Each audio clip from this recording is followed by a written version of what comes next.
June 9, 2026, Martes, tumaas ang bilang ng mga nasawi dahil sa magnitude 7.8 na lindol sa Mindanao kahapon at umabot sa 1 bilyong piso ang pinsala. Mamaya alamin natin ang latest sa balitang yan. Kasama niyo pa rin kami sa mga kwento ng bayan at lakas ng masa. Ako si Nina Corpus. Bawat komento, pulso ng bayan, importante yan sa amin. Bawat issue, dadaanan natin yan. Kagapay nyo kami sa mga usaping hindi dapat palampasin. Live tayo sa DZMM Radyo Patrol sa Istrenta at lahat ng FMR station sa buong Pilipinas. Gayon din sa Signal TV Channel 31. Ako, si Jack Batallones. Ito ang Arangkada Balita. Aftershocks mula sa 7.8 magnitude na lindol sa Mindanao, posibleng umabot ng ilang linggo ayon sa PHIVOLCS. Pinsala ng pagyanig, umabot na sa 1 bilyong piso.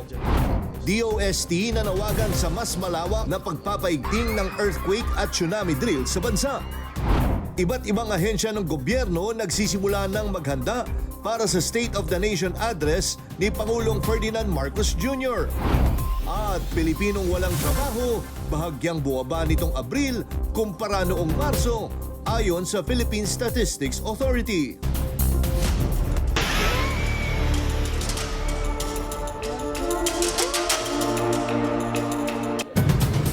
Sentro pa rin ng search and rescue operations ang General Santos City na napuruhan ng magnitude 7.8 na lindol.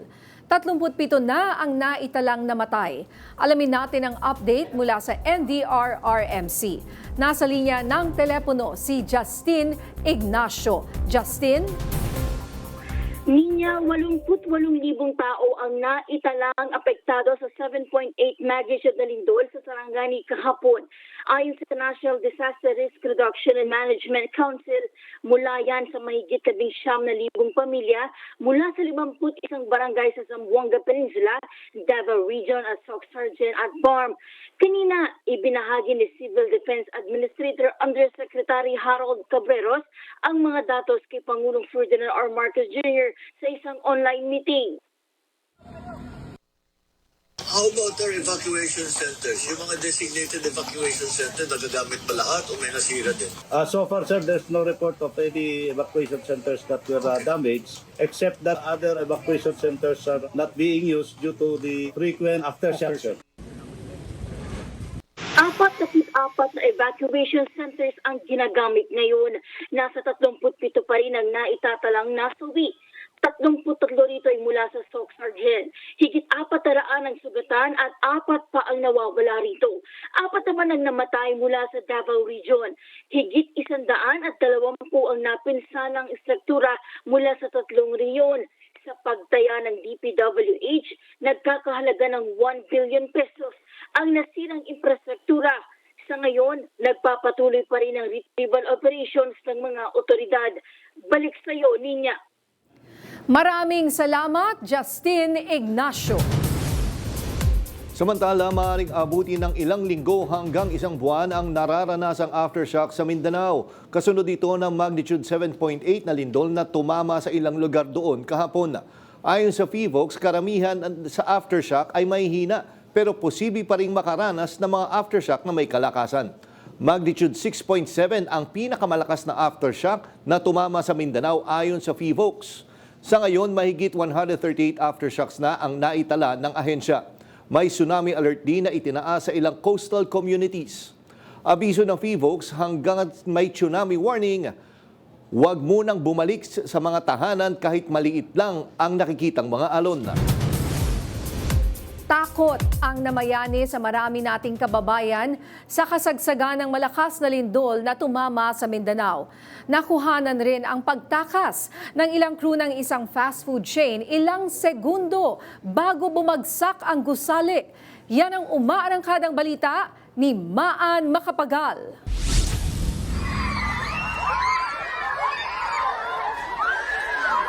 Pasado alas 7:30 ng umaga kahapon, July 8, 2026, nang gulantangin ng maraming kababayan natin sa Mindanao dahil sa magnitude 7.8 na lindol. tsempong flag raising ceremony, kaya't nakatipo ng mga estudyante. Pero habang papalakas ang pagyanig, maging ang mga guro, nagmadali sa pagtakbo kasama ang mga estudyante na naka-duck cover and hold. Pero ang isa sa hindi malilimutang tagpo, ang pagguho ng gusali na may fast food chain sa ground floor at radio station sa itaas. Sa video ni Janeline Dinaga, maririnig ang sigawan ng mga tao habang niyayanig ang General Santos City.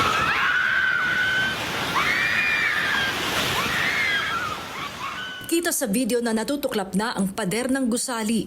Ang dalawang empleyado, nasa entrance lang, tila natulala at hindi makatakbo. Tinatawag na sila ng mga kasamahan pero hindi sila natitinag. Hanggang nilapitan sila sa kahinatak patawid. Patuloy ang pagyanig hanggang sa... Laking pasasalamat ng mga nakalabas sa fast food chain bago ito bumagsak. Katulad ni Janeline. Kinuha ko po yung phone ko kay kukunan ko sana ng video yung pamangkin ko, then isi-send ko sa sa mother niya, which is the OFW sa Hong Kong. Then yung ipipindutin ko na po sana na magbi-video ako, biglang yung manig po, sabi ng pamangkin ko, "Tita, lumindol." Nang umuga ang paligid, tinansya muna ni Janeline bago sila kumilos. Nag-uunahan na paglabas ng ng exit. Then kami naman po is nasa kabilang dulo po talaga kami, malapit sa CR yung upuan namin, which is kami yung pinaka-last na customers na lumabas. Sa video naman ni Roselyn Gravanto, hindi na mapigilan ng mga empleyado na mapaiyak. Sa video namang ito ni Herman Pablico, makikita ang naging pinsala sa pagguho ng mabahagi ng isang bundok dahil sa landslide. Ipinag-utos na rin ni Pagulong Ferdinand R. Marcos Jr. ang mabilisang tulong sa mga survivor ng lindol. Ako si Maan Makapagal ng PRTV News, nagsaserbisyo para sa Pilipino. Nanawagan si Department of Science and Technology Secretary Renato Solidum Jr. na mas paigtingin pa ang earthquake at tsunami drills sa bansa. Kasunod ito ng malakas na pagyanig sa ilang bahagi ng Mindanao kahapon. Ayon kay Solidum, napansin niya na meron pa ring mga residenteng kumukuha ng isda sa baybayin sa kabila ng tsunami warnings. Maswerte na lamang daw sila dahil hindi umabot sa 1.5 meters ang alon. Dagdag pa ni Solidum, may tuturing ang lindol na ito bilang isa sa mga pinakamalakas na pagyanig na konektado sa paggalaw sa Cotabato Trench. Kailangang ipagpatuloy natin yung mga earthquake drill. Kailangan ding maintindihan ng ating mga kababayan na dapat lumayo sila sa mga posibleng matumba, mga poste, kawad ng kuryente, mga gusali. Pangalawa na kailangang paigtingin ay yung tsunami drill, kung saan yung mga kababayan natin nasa dalampasigan, alam nila kung saan sila pupunta at anong gagawin. Sa pagkakataong ito, makausap natin si Ednar Dayanghirang ng Office of Civil Defense sa Davao Region. Magandang hapon po. Welcome po sa Arangkada Balita. Magandang hapon sa Arangkada Balita. At karating ko lang, galing sa field visit inspection sa Davao Occidental. Yes, Sir Ednar, kamusta ho yung pinakahuling sitwasyon diyan sa Davao? Kamusta po yung rehiyon? Well, based sa general assessment natin, ang Davao Occidental ang badly hit, and of course next is Davao City. At binisita natin sa Occidental, dalawang bayan ang seriously damaged, ang bayan ng Jose Abad Santos at ang bayan ng Island Municipality of Sarangani, or more popularly known as Balot Island. So, yung mga damages doon, of course, una, sa infrastructure, sa national road, from coastal barangays of Jose Abad Santos, more than half of the barangays hindi na accessible. Going to the province of Sarangani and going back to the municipality and center ng munisipyo sa Jose Abad Santos. So, yun yung isang senaryo doon. Second, may 3 barangay na sa upland, sa bundok na barangay, na hindi rin accessible, na alarm ang mayor, si Mayor Joy, na baka in few days, mauubos na yung pagkain available sa community, sa barangay, sa mga tindahan.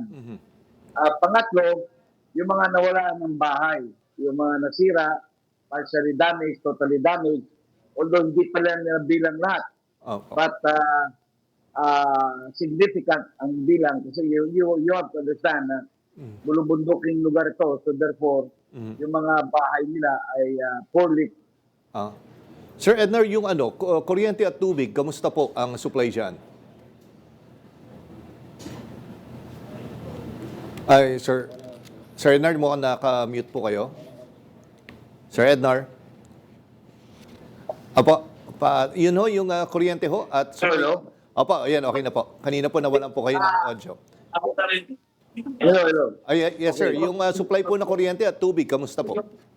Ang tubig, malaking problema din. No? So, enumerate ko natin yung problems. Number one, yung national road that makes the barangays ng town is inaccessible. Second, yung 3 barangay sa bundok na hindi rin accessible na baka mauubos na yung pagkain. Opo. Pangatlo is the mga bahay na nasisira, no, na fully constructed yung bahay. Alam mo naman, rural community, Opo. sa dulo kasi ng Davao region yan. No? So, binibilang pa ito ngayon. So, of course, ang pang-apat na problema nila is of course yung assessment ng total infrastructure damage para maumpisa na at ma-process na natin for early recovery and even rehabilitation and recovery long term. Yun yung sa bayan ng Jose Abad Santos. Opo. So lumipad kami sa bayan na Sarangani, an island municipality or popularly known as Balot Island. Opo. Ang problema doon, number one, is yung mga kabahayan rin na nasira. Number two, tubig din. No? Number three, ang pinaka-urgent, yung port nila, that is supposed to be the commerce, trade and commerce, yung pantalan nila, nasira din. No? So, of course, number four nila is of course yung mga agricultural crops din na nasira. So, yung Davao City naman, dito tayo sa Davao City. Opo. At na-report naman natin yun na may mga private buildings na nasira, may mga paralan din nasira in Davao del Sur, including Davao del Sur. But of course, nakafocus tayo in terms of Davao region is yung municipality of Sarangani. Okay, Sir Ednar, no, huling tanong na lang. Siguro panawagan nyo sa ating pamahalaan, ano yung mga pangunahing kailangan po natin dyan na agaran po? Well, kasama ako sa pamahalaan. In fact, yung mga problema, may mga solutions na kami napag-usapan with USEC Harold Cabrera Sodon, DSWD Regional Director, DPWH, DOH, pati iba pa. For example, okay, tubig. Ang tubig ay meron tayong arrangement with the Davao City Water District. At least 50,000 bottles of water dadalhin doon. Apo. Number two, yung food items. So, meron ng bilang na i-transport from Davao City to... Sir Ednar, naputol ho ang audio nyo ulit. Nawala po. Sir? Sir Ednar? Okay, sige. Mukhang mahina ang signal dyan sa Davao. Again, maraming salamat po. Ednar Dayanghirang ng OCD Davao Region. Ingat po kayo dyan, sir. Inutos na ni Senate President Pro Tempore Sherwin Gatchalian ang work-from-home arrangement para sa mga empleyado ng Senado. Ayon kay Senator Vicente Soto III, ito ay matapos ang seryosong banta sa seguridad batay sa impormasyong ibinigay ng NBI. Sinabi naman ni Senator Panfilo Lacson na may mga ulat ng pagkadismaya sa Armed Forces Services mula batalyon hanggang regional levels. Pero kinwestiyon ni Senator Alan Peter Cayetano ang kredibilidad ng ulat dahil mula ito sa NBI na siya mismong lumabag umano sa seguridad ng Senado. Nagbabala naman si Palace Undersecretary Claire Castro na mananagot sa batas ang mga nagtatangkang manggulo. It is now being validated and it has been deferred to the proper authorities. Sa mga nagtatangka, dahil nga may nauulinigan po na ganitong mga security threats, kayo man ay senador o ordinaryong tao na nagsasagawa nito, hindi po kayo makakaligtas sa kamay ng batas. Congressman Benny Abante sinampahan ng kasong libel at cyber libel ang 18 dating bodyguards ni Zaldico. Marami pang mainit na balita sa pagbabalik ng Arangkada Balita.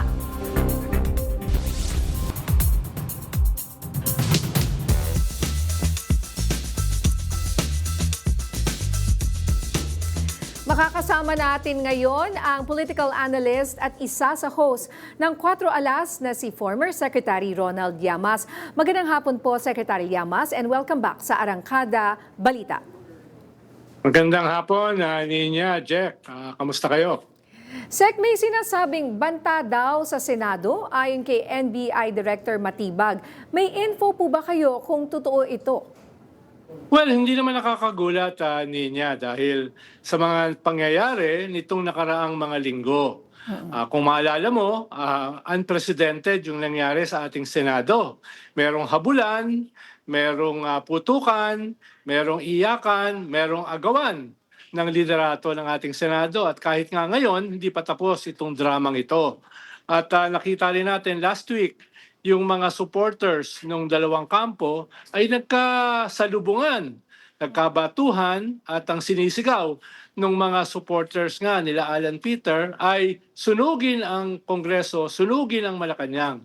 Kaya yung mga lumalabas na mga marites na may mga plano na mas malalaking mobilisasyon na posibleng mag-climax sa Independence Day sa June 12 ay siguro ay sineseryoso ng ating gobyerno at ng mga law enforcement agencies ng gobyerno.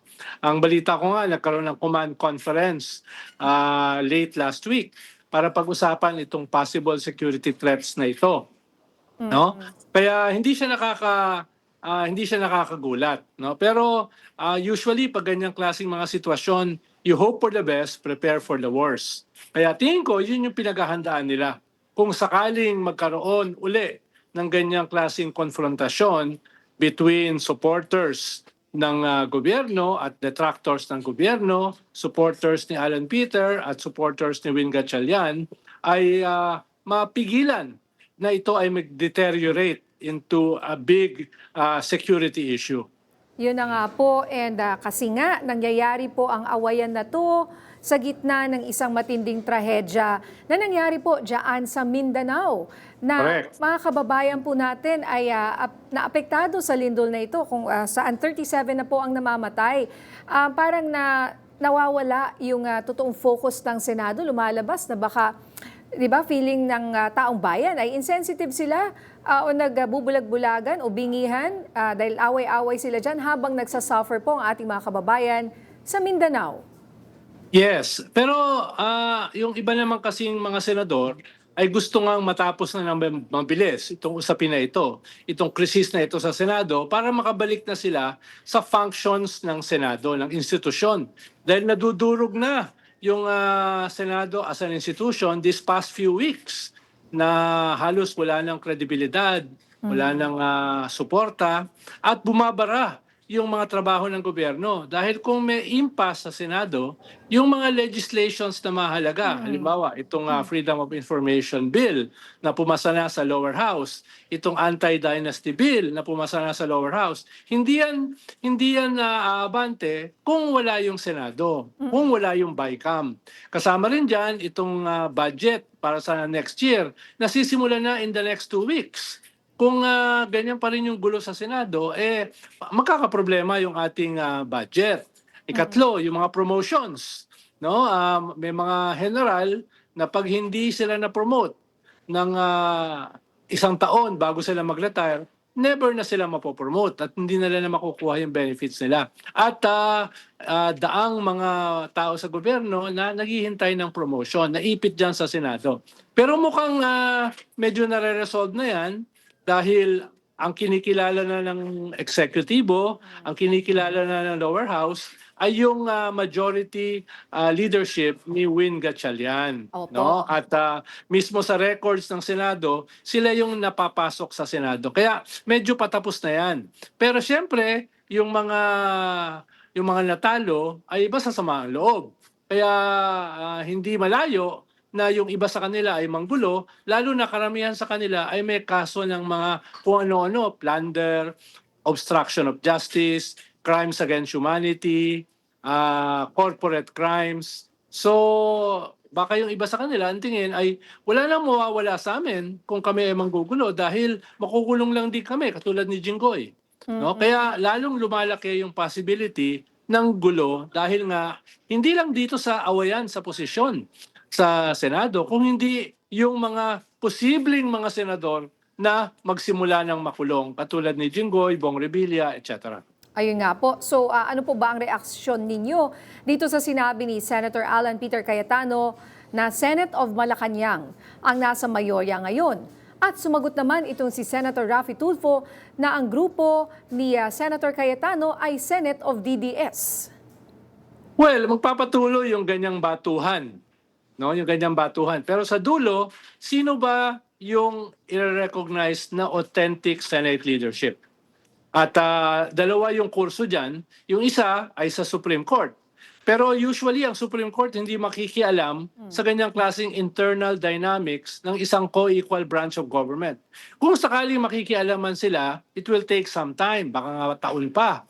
At kailangan mapatunayan na mayroong constitutional crisis. Ibig sabihin ay either way, hindi ma-resolve yung leadership crisis na yan. Pero ngayon, yung ikalawang pamamaraan ay yung sino ba yung i-recognize ng executive ng Malacanang, sino yung i-recognize ng lower house.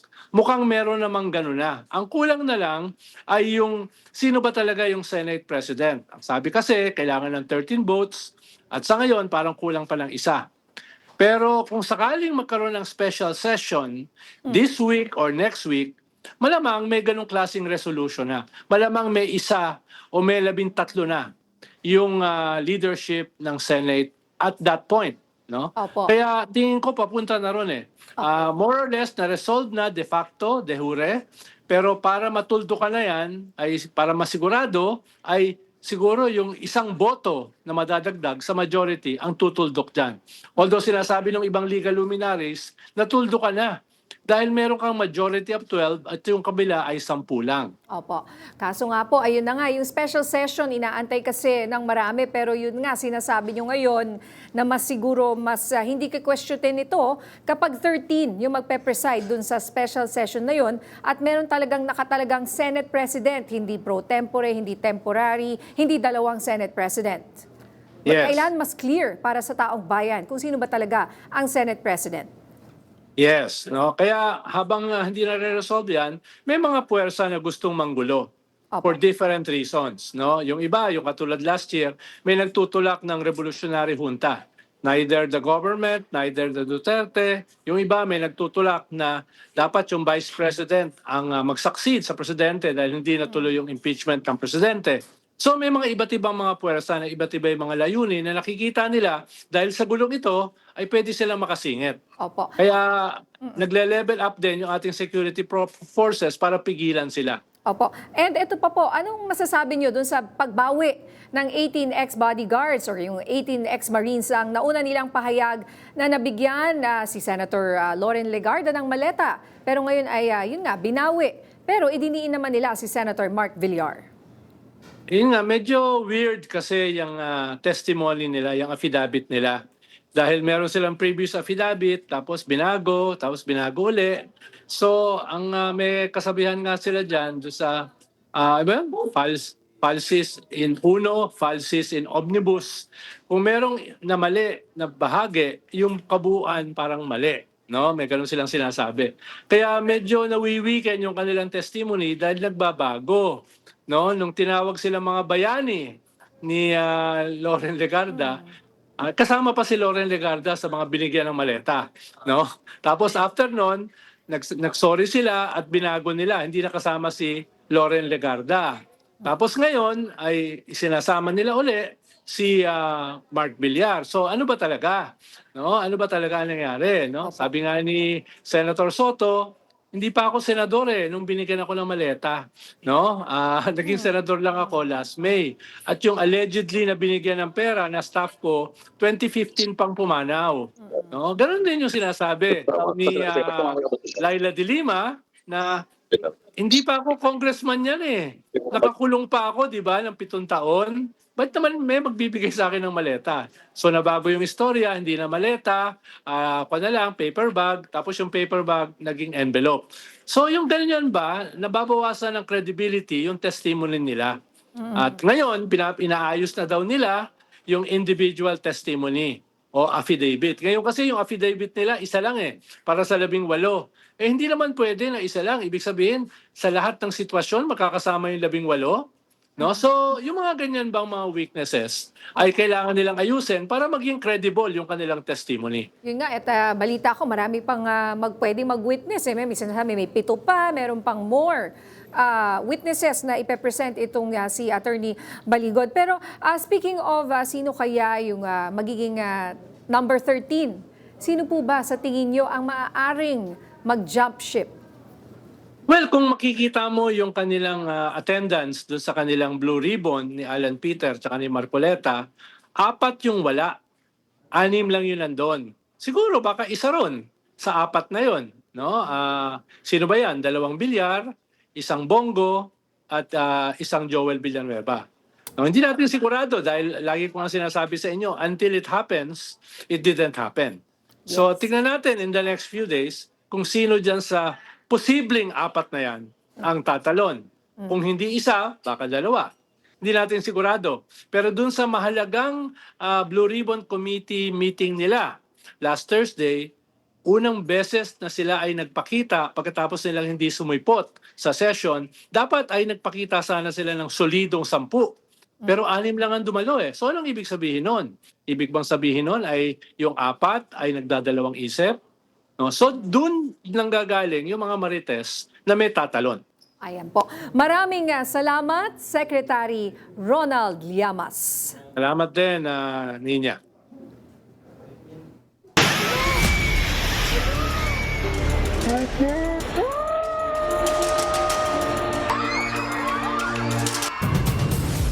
Pinulong ni Pangulong Ferdinand Marcos Jr. ang mga miyembro ng gabinete para malaman ang sitwasyon sa Mindanao kasunod ng malakas na lindol doon. Patuloy na kumikilos ang DSWD katuwang ang Philippine Air Force para mabilis na maihatid ang mga pangangailangan ng mga apektadong residente. Nakaantabay rin ang Health Department para sa mga pang-medical na tulong ng mga biktima. Nakamonitor naman ang DepEd sa mga eskwelahang gumuho pati na rin ang bilang ng mga estudyanteng apektado ng lindol. Ayon naman sa DICT, mabilis at stable na ang internet sa ilang apektadong lugar. Ayon naman sa DPWH, ininspeksyon na nila ang ilang saradong kalsada at inaasahang mabubuksan ang mga ito sa lalong madaling panahon. Sinilip din ng DPWH ang ilang tulay sa Davao at tiniyak na ligtas pa itong daanan. Umakyat na sa 13 ang bilang ng namatay sa General Santos City dahil sa malakas na lindol. Patuloy naman ang paghahanap sa ilang biktima ng mga gumuhong establishmento. Yan ang umaarangkadang balita ni Noreen Igonia. Hanggang ngayon ay hindi pa rin natatagpuan ang bangkay ng merchandiser sa isang grocery store na si Joey Delubio at ang kanyang kasamang assistant manager na si Babylin Angkan. Kabilang sila sa 4 na missing matapos gumuho ang mga gusali sa pinagtatrabahuan nilang establishmento nang tumama ang magnitude 7.8 na lindol nitong Lunes, June 8. Nananatili pa rin hindi fully operational ang mga business establishments sa General Santos City dahil hindi pa rin tapos ang isinasagawang assessment ng mga otoridad.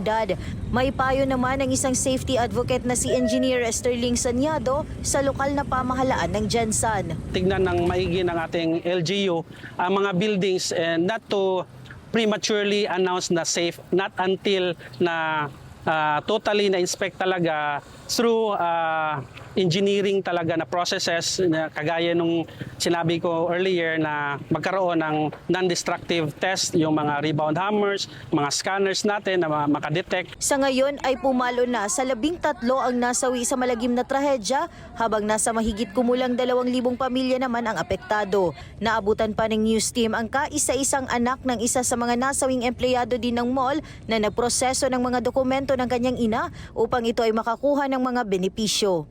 Process mi karon sa iyang death certificate kay para pod makakuha mi mga burial permit at saka assistance ma'am ba. Pero nakatag na siya assistance sa wala pa ma'am, mag-start pa lang mi after na ni ma'am. Nangako naman ang LGU ng Jensen na tutulong sa mga pamilyang naapektuhan, lalo na sa mga pamilya ng mga biktimang nasawi. And ongoing po ang pagpa-process ng ating City Social Welfare and Development Office sa pag-consolidate ng mga ulat upang makuha nila ang mga reports po para sa agarang tulong na maibigay ng local government units sa mga affected po. Maliban sa General Santos City, apektado rin ang ilang mga residente sa Karatig Bayan gaya ng Alabel sa Sarangani Province na nagkabitak-bitak ang lupa sa isang beach resort. Samantala, hindi pa rin nakatawid mula sa Balut Island ng isang netizen na si Jane Marie Andico matapos makansela ang biyahe ng mga lancha mula sa isla papunta sa Jose Abad Santos. Habang dito sa Jensen City, sinisikap pa rin ng mga residente na makabangon at makabalik sa normal ang kanilang mga buhay sa pamamagitan ng paunti-unting pagbukas ng mga business establishments. Dumami na rin ang mga sasakyang makikita sa daan kumpara kahapon na halos walang dumadaan sa kalsada. Mula dito sa Jensen City, Nurin Igonya ng PRTV News, nagseserbisyo para sa Pilipino. Napasok ng PRTV News ang General Santos City na isa sa mga matinding tinamaan ng magnitude 7.8 na lindol dyan sa Mindanao. Kumustahin natin ang sitwasyon ngayon dyan. Live, may umarangkadang balita, si Christian Bascones. Christian, kumusta na dyan? Alam mo niya, totoong sinasabi nila dito sa General Santos City na nabalot ng katahimikan ang buong Jensen, no? Partikular na dito, nandito tayo ngayon sa Dajangas North. Bakas pa rin sa muka ng mga residente ang lungkot dahil sa naiwan ng magnitude 7.8 na lindol kahapon sa Mindanao. Itong kinatatayuan ko, ito yung nag-viral na fast food chain matapos makuhanan noong mga oras na bumagsak ang buong gusali. Ito na ngayon, ang itsura niya ngayon.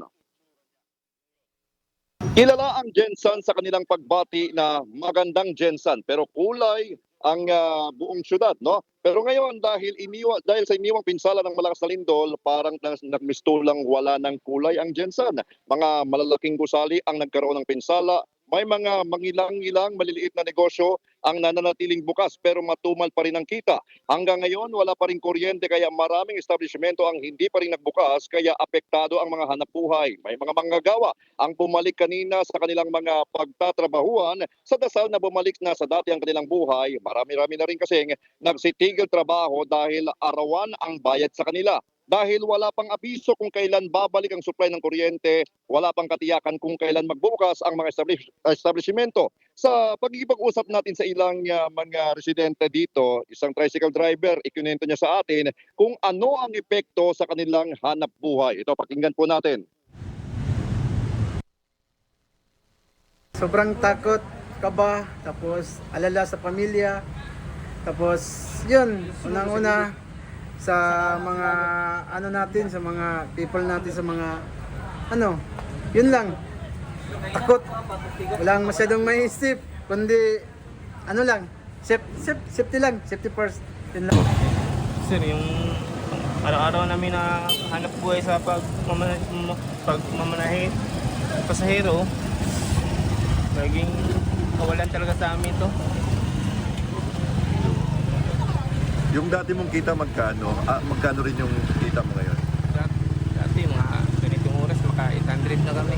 Ngayon, magkano na to? Tira namin 60 pesos. Ninya, alam mo, habang nagre-report ako sa Arangkada Balita ngayon, may naramdaman na naman tayong panibagong aftershocks, no? lumindol o yumanig yung itong kinatatayuan natin ngayon, tila nagduduyan itong lupa, no? Kaya medyo kanina nanginig din tayo habang nagbabalita live mula dito sa Jensan. Ninya. Christian, okay, sana nasa okay ka lang, ano? Kasi sabi mo nga may aftershocks ngayon lang. Gaano kalakas yung naramdaman mong aftershocks na yan? Para sa Yung mga feeling.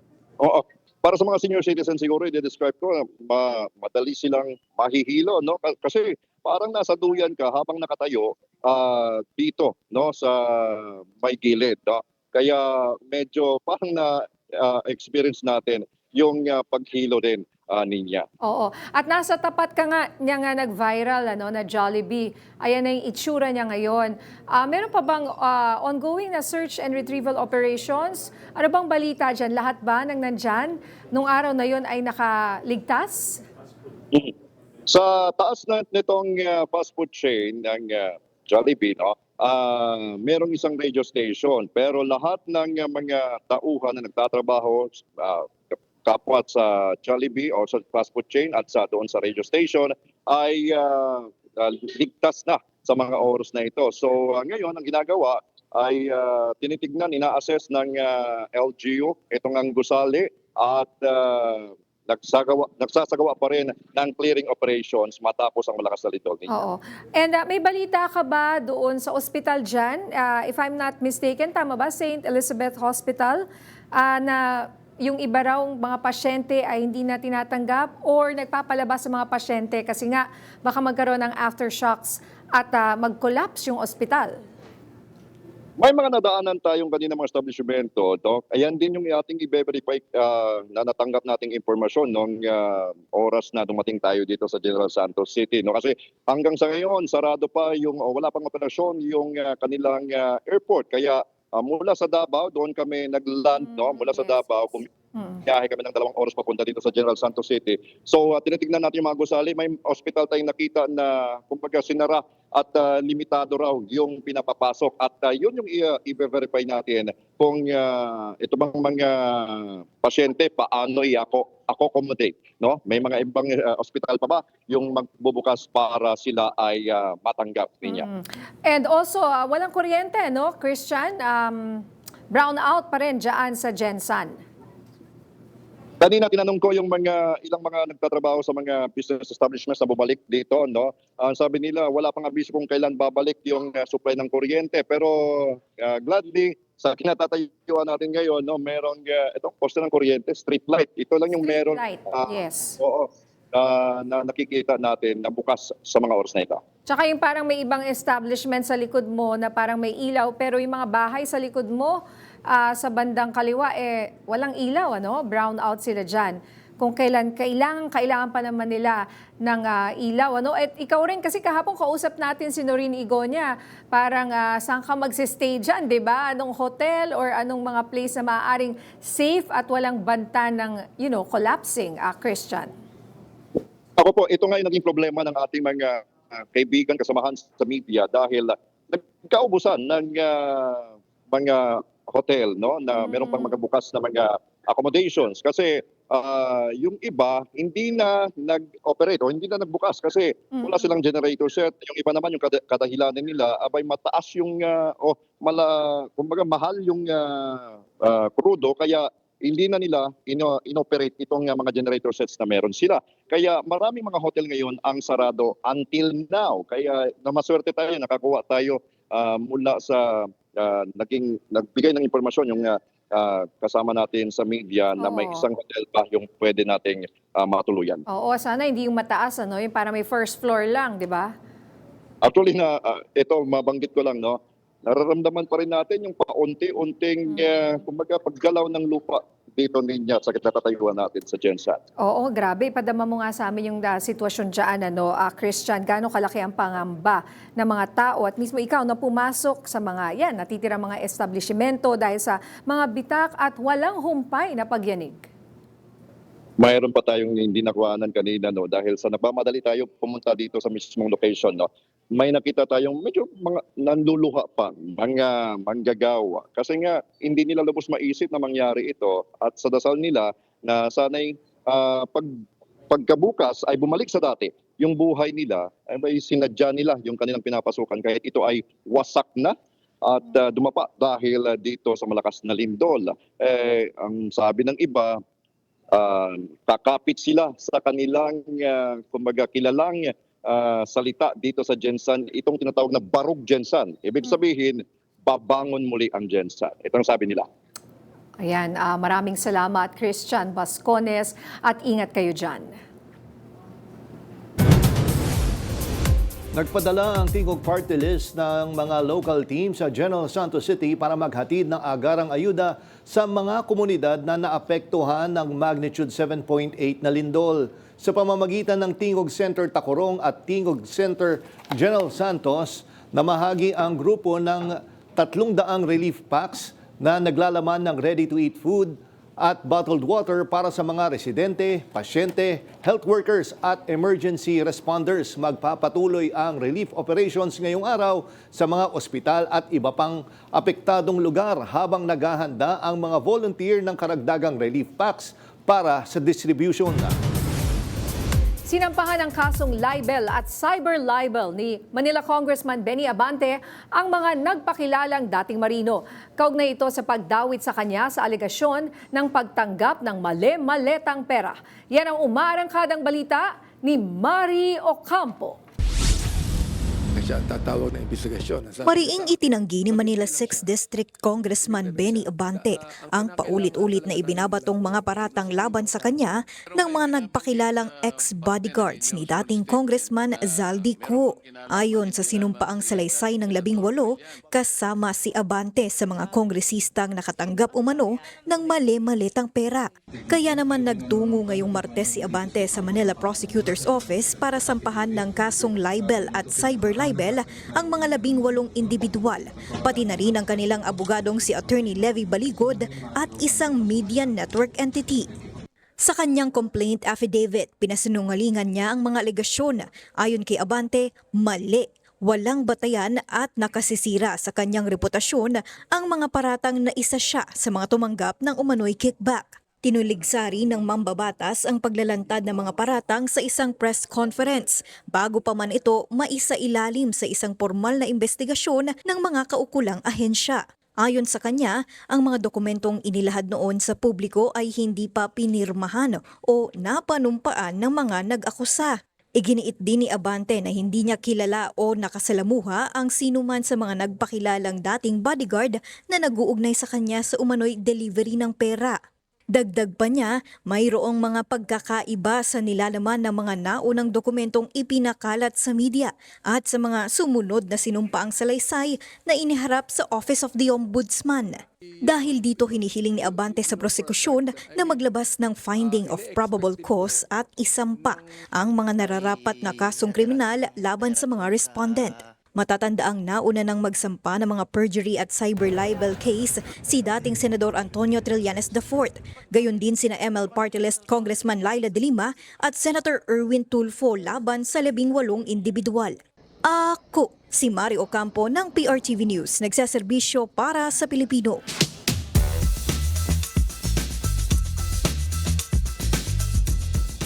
Kumuha nga tayo ng opinyon ng isang legal expert. Walang iba kundi si Dean Maria Soledad Margarita Deriquito Mawis ng LPU College of Law. Magandang gabi, Dean Mawis, at welcome back po sa Arangkada Balita. Magandang gabi po at ulit na marami pong salamat ho sa inyong pag-anyaya. Good evening. Yes, Dean Mawis, alam naman natin na lahat tayo bilang mga Pilipino ay gusto natin talaga ng accountability pagdating nga dito sa flood control anomaly na ito. Pero ang problema, itong mga pinipresent sa atin ng mga witnesses, parang marami ang nagque-question sa kanilang kredibilidad dahil pabago-bago sila ng kanilang mga statements. Ano po ang komento nyo dyan? Alam niyo po, pag nagbabago-bago po ang kanyang nilalahad, lalo kang nagdududa. Pagiging hindi ho consistent sa storya po, lalo kang nagtatanong. Kaya ho, nasasampahan siguro po sila ng demanda dahil hindi na ho consistent ho yung storya niya. At dahil po doon, okay, hindi ho natin maaalis po doon po sa feeling nila yung nasisiraan mo ang kanilang reputasyon na humihingi na at ilahad na po yan sa korte. Kaya lang ho, dahil criminal case, kailangan mo muna pong dumaan ho sa Office of the City Prosecutor. At karapatan ho yan ng mga nagsasabi, yung sinasabihan nilang kasama. Pero Dean, hindi kaya parang napapahamak nga itong 18 ex-bodyguards nga po na nagpakilalang Marines? Dahil, kumbaga, sila yung nagbibigay ng statement, pero sila yung nakakasuhan. Hindi naman yung mga parang kung sino man yung handler nila. Alam niyo po, hindi po opo, totoo po yan, no? Siyempre, kung ang whistleblower ay siya ho ang nagpalabas, di ba? At yan ho ang ginawa. Siyempre, malaki hong kumbaga nilalahat, they're already telling the people, buhay na nila to, gusto nilang magsabi, okay? Pero sir, syempre, isipin din ho natin, yung poong name nila as people, hindi naman ho sila makapaglahad ng kanilang kontra-ebidensya.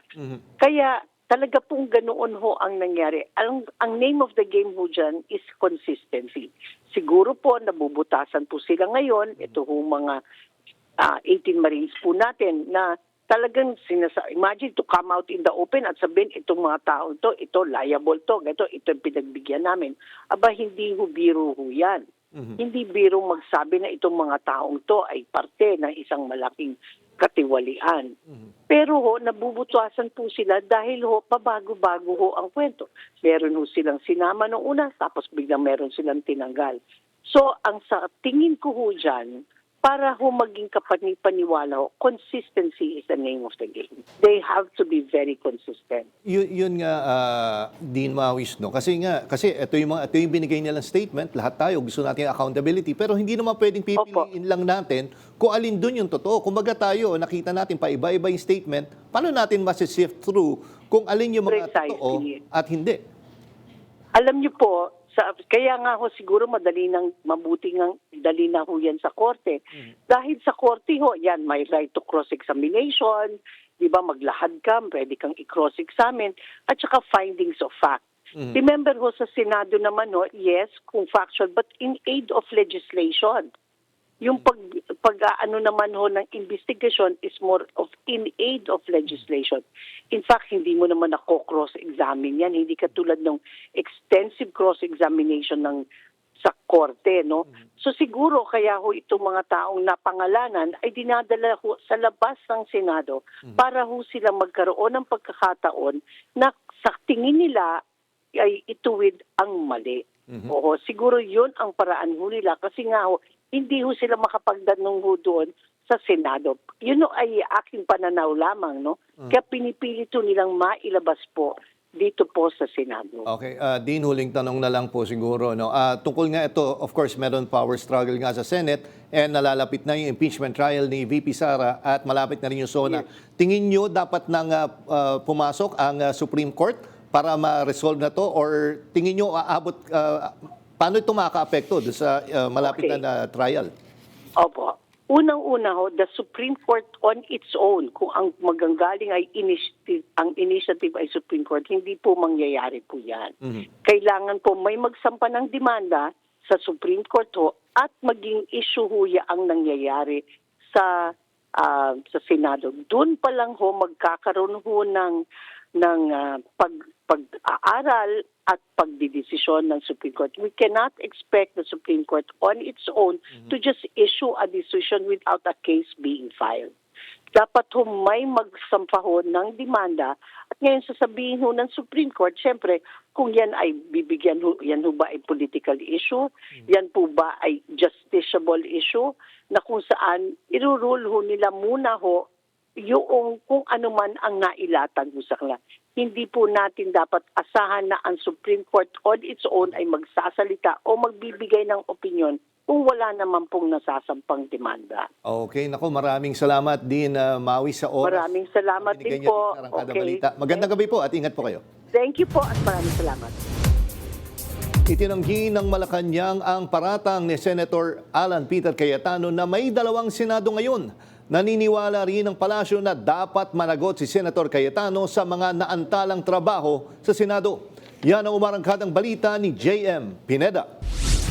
Sa mga nagtatangka, dahil nga may tahasang kinontra ng Malacanang ang patutsada ni Senator Alan Peter Cayetano na may dalawang Senado ngayon, ang Senado ng Malacanang at ang Senado ng Pilipinas. Sabi ng palasyo, iisa lang ang Senado at ito ay pinamumunuan ni Acting Senate President Sherwin Gatchalian. Hindi rin naniniwala ang palasyo na magkakaroon ng constitutional crisis lalo pat papalapit na ang impeachment trial ni VP Sara Duterte. Pero dalawa ang gustong mag-presiding officer dito.